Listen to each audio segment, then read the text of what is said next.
What's up, everyone? It's Leroy Moneykins here. I hope you're having a great Sunday morning or afternoon. I'm here sipping on a cup of coffee, checking out some stocks this morning, and I'm going to take a look at GDX, which is a gold miners ETF provided by Vanguard, or Vanek. My bad. Sorry. I had a late night last night, so still getting up. And all right, let's get to it. So, as we can see here, in the month of March, gold took a really big turn with the pandemic, which was pretty, I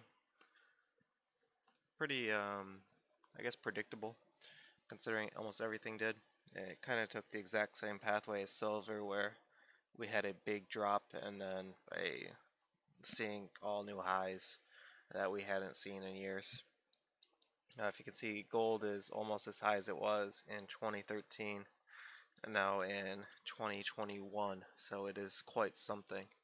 But the real question here is that as the pandemic alleviates itself from the world, will we continue to see strength in gold, silver, Bitcoin, essentially any other non-fiat currency?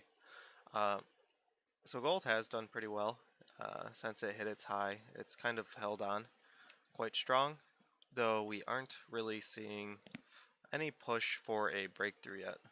What I really like to see is a very high slope. The slope is the rate at which my moving averages go through, and usually when you see a high slope appear, you can expect a jump of some sort. So we haven't really seen a high slope, but we have seen our 9 EMA, which is this line right here. I should make them different colors. Yeah, my 9 EMA will be, let's go red from now on. Okay, we do see our 9 EMA cradles the bottom of our chart throughout the whole entire thing almost, and we never really see our chart get too far away from it, except for like here, for example, when we had a big run right after the kind of pandemic hysteria came through, and right here where we had a big run. But then eventually it kind of brings itself back down to it.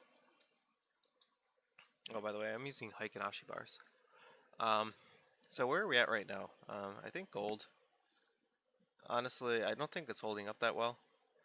Mostly because it keeps on hitting lower and lower lows, and the highs, for the most part, have been